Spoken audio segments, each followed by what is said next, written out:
Two towns in Siberia have spent 100 years arguing about a tenth of a degree. Both of them have monuments. Both call themselves the Pole of Cold. Guinness lists them together. The record is a tie, and they are still arguing.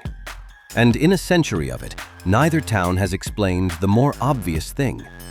Why is anyone living in either of them? Start with what the cold actually does. At 40 below, exposed skin freezes within minutes. At 50 below, a deep breath through an open mouth can damage the tissue of your airway, so people breathe through cloth or a glove or shallowly through the nose without thinking about it. Diesel is the strangest one. Below a certain point, wax crystals form inside the fuel and it stops flowing. The engine is fine, the tank is full, nothing arrives. Steel goes brittle, not weaker the way cold hands are weaker, brittle, so a part that would bend somewhere milder snaps instead. And the ground, frozen permanently to depths measured in hundreds of meters, refuses to accept anything you try to put into it. A pipe, a foundation, a grave. This is Oymyakon, in the Sakha Republic, in the Russian Far East. In February 1933, the weather station here recorded minus 67.7 degrees Celsius, minus 90 Fahrenheit. 600 kilometers north, the town of Verkhoyansk logged the same figure, the same tenth of a degree, 41 years earlier. That is the tie the two towns are still arguing about. And that reading is a record, not a normal. An ordinary January sits near minus 50, and it arrives every year, without ceremony, for months. The sound this place is known for is the one your own breath makes. At 60 below, the moisture freezes before it has finished leaving you and falls, a faint, dry rustle in the air just in front of your face. The people who live here call it the whisper of the stars. It is the first thing a visitor notices. It is the last thing anyone here thinks about. Roughly 500 people live in and around this valley. Not scientists on rotation, not a posting with an end date. Families, a school, a shop, children who were born here. Almost everyone assumes the coldest inhabited place on Earth must be the furthest north. Oymyakon is not in the Arctic. It sits below the Arctic Circle, at 63 degrees north. There are towns hundreds of kilometers closer to the pole, with harbors and airports and far milder winters that have never come close to what happens here. The cold is not coming from latitude. It is coming from the shape of the ground. Cold air is denser than warm air. Given the chance, it sinks. On flat ground, that hardly matters. Wind keeps stirring the atmosphere and nothing settles. Oymyakon sits in a bowl with high ground on every side. All winter, air chilled against the snow on those slopes drains downhill and pools at the bottom. Once it is there, it has nowhere to go. The walls block the wind that would flush it out. Warmer air sits on top like a lid, and because the cold air is heavier, it stays underneath. Meteorologists call it a temperature inversion. The atmosphere upside down, coldest air at the bottom. Then everything else compounds it. No ocean near enough to moderate anything. Clear skies, which sound pleasant and are not.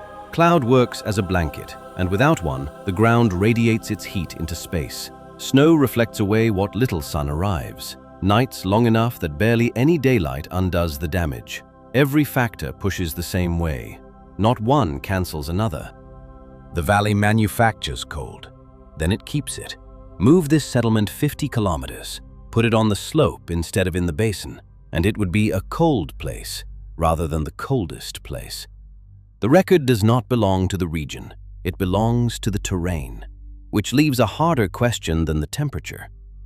Nobody wandered into this basin and became trapped. Oymyakon was not an accident. The valley was a stopping place, a watering point on reindeer herding routes, used seasonally by Sakha and Evenk herders, who moved through this landscape long before it was mapped from outside. Seasonally is the word doing the work. You arrive, you water the herd, you move on. What turned a stopping place into a permanent one was a decision made somewhere else. In the Soviet period, the state wanted this region fixed in place, herders settled, production organized, Territory counted. Across the Soviet North, nomadic populations were moved into fixed villages, often on sites chosen for administrative convenience rather than for whether anyone should live there year-round. So, permanence was built. A school, a collective farm, a weather station, the one that took the reading, and a road, built largely by forced labor, under conditions that killed a great many of the people who built it. It is known locally as the Road of Bones. The settlement is permanent because a government decided it would be. That government no longer exists. The collective farm is gone. The Soviet reason for being here went with it, and the people stayed. Staying meant building a version of ordinary life that runs on different rules. Through the deepest weeks, many vehicles are never switched off, left idling all night, because an engine that will not restart costs more than the fuel it burns. Others go into heated garages or have a fire lit under the engine block to thaw it. People talk about their vehicles the way you might talk about livestock, something that has to be kept alive. There is little plumbing. The same ground that will not take a pipe will not hold one either. Water is delivered. School runs on a threshold instead of a calendar. Below a certain temperature, the youngest stay home. Below a lower one, everybody does. Cold is treated the way other places treat a storm warning, a number that decides your day, checked every morning. None of this is improvisation. It is a system, assembled over generations, and it works. But a system explains how people can stay. It does not explain why they do. Go back to the ground that will not take a grave. It does not stop them. When someone dies here, the family lights a fire over the burial plot and lets it burn for hours. Then the coals are raked aside and the thawed few inches are dug out. Then another fire is lit on what is left. 2 days, sometimes 3. That is what it costs to bury a parent in this valley. And people pay it rather than move somewhere the earth is soft. That is not endurance. That is a price. And a price means somebody worked out what the thing was worth. There is a name for what is being bought here, and it does not come from geography. Psychologists call it place attachment, the bond between a person and a specific location, not a preference, not a judgment that somewhere is comfortable, a bond that becomes part of how somebody understands who they are. It shows up wherever researchers ask why people remain somewhere that looks, from outside, obviously worth leaving. And the finding is consistent. Asked to explain staying, people almost never mention the conditions. They talk about family land, about a landscape they have known since they were small. They talk about the graves. Attachment does not weigh the temperature. It was never measuring that. The honest version includes the rest of it. Leaving costs money. Housing elsewhere is not waiting. Work is not guaranteed. And for older residents, the alternatives may be genuinely thin. Constraint is real.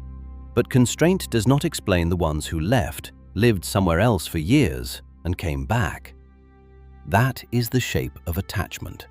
And it is the same shape as the valley, something that holds whatever enters it and is completely invisible from outside. One more thing, and it is easy to miss.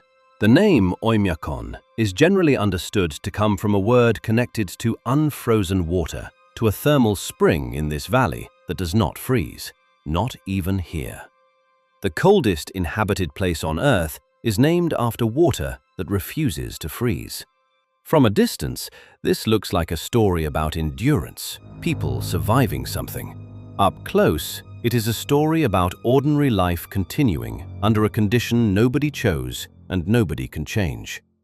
Those are different things. And most people watching this are somewhere, for reasons they have never examined either. The city that costs too much, the town nobody moves to, the country that is hard to explain to anyone who did not grow up in it. If you have ever tried to justify staying somewhere and heard your own reasons sound thin out loud, that is not a failure of reasoning. That is what attachment sounds like when you try to turn it into an argument. It does not convert. And that sound, the whisper of the stars, 500 people hear it most winter mornings and think nothing of it at all. If you want more histories where the evidence is shown and the gaps are named, subscribe to The Inner History.